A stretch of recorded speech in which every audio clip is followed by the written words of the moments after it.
Hey, how you doing tonight, guys? You guys are having a good Friday. I wanted to post a video. I've been scouring the internet,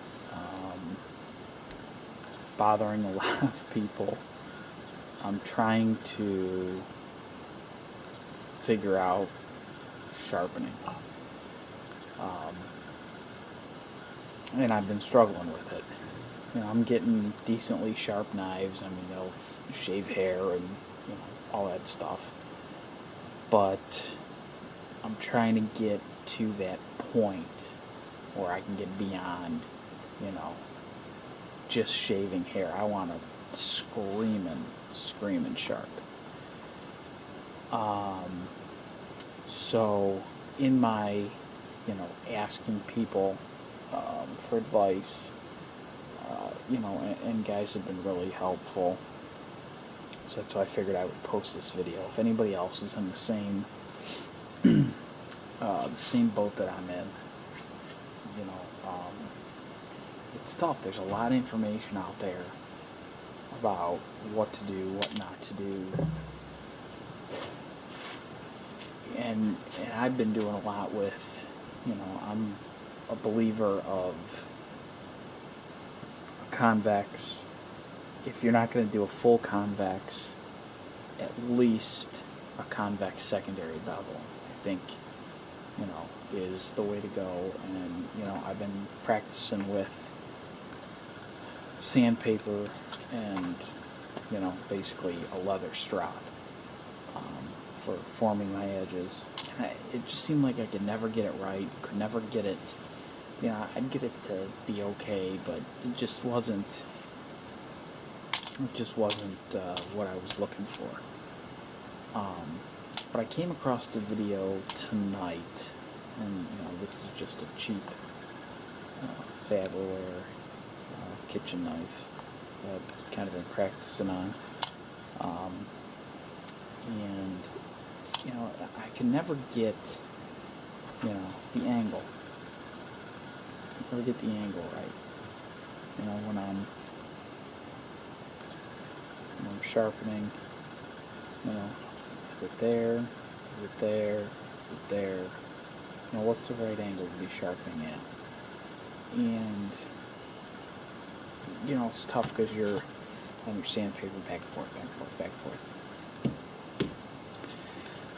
forth. And I came across a video tonight, and here, just to demonstrate. This is not,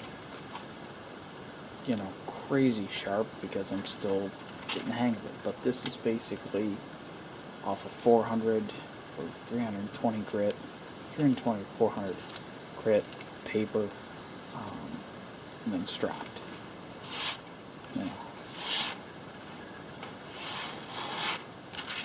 And it's not perfect. It's got some hiccups in it, but I'll tell you what, that's going to cut up some tomatoes and any other kitchen tasks that might come up. So there again, I'm learning. And I was always holding, maybe like an angle like that, going to town. But the tip that I got tonight that I found was to lay a matchbook down. Lay a matchbook down and you lay that blade on that matchbook. And what that does is it gives you basically a 15-degree angle.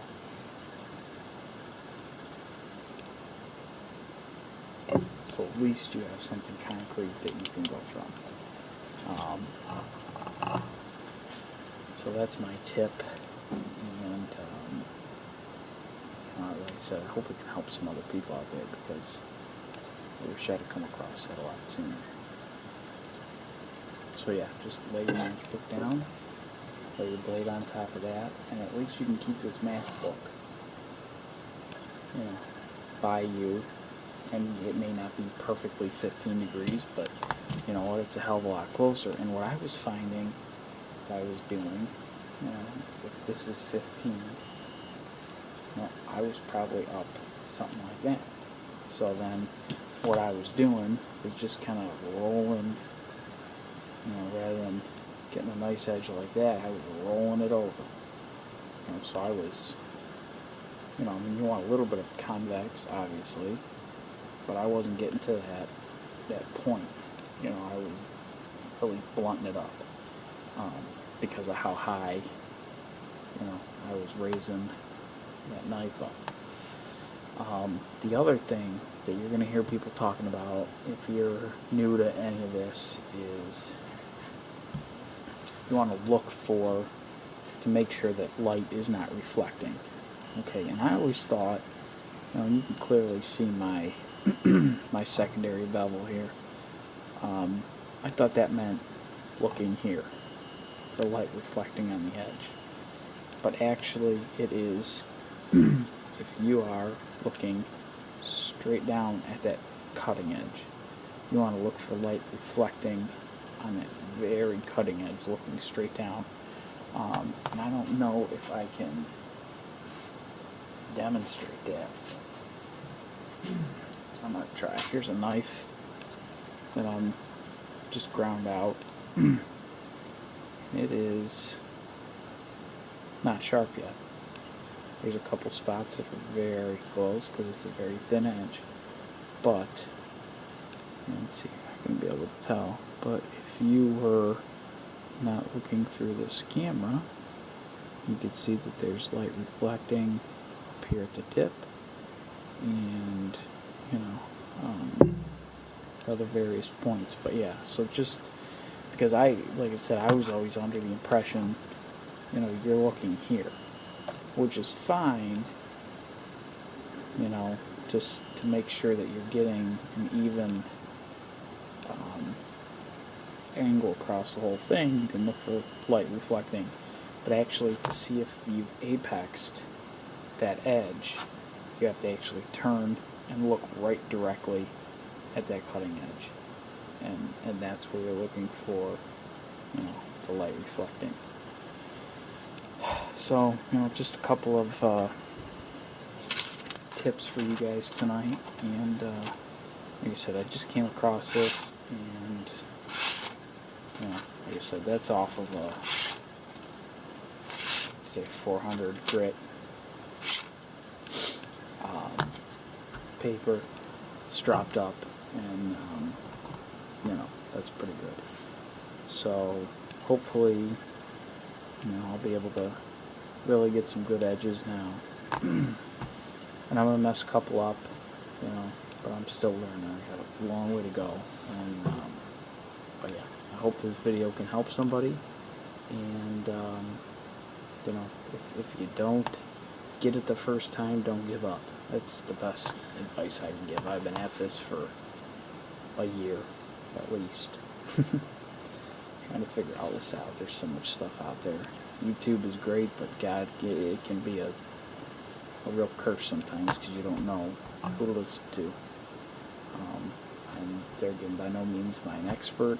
So very far from it, but little matchbook tip, gave you a visual on roughly 15 degrees. So for me, that helps. Just having something that you can lay down, go, okay, this is such and such an angle, and something you can constantly check yourself with. So yeah, hope you guys have a great weekend, and stay safe, whatever you're doing, and we'll see you on the next one.